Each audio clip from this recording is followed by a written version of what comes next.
last video I showed you the single light. As you can see, when you change the point, it changes to red and green. So what I've done now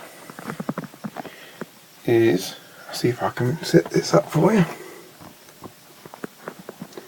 There's the red and the green, which is actually on the main and the points. I'll just turn the lights off so you can see them better.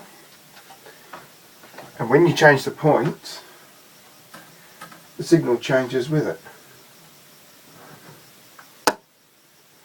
So now that's set to go straight ahead, and now that's set to go down through the points.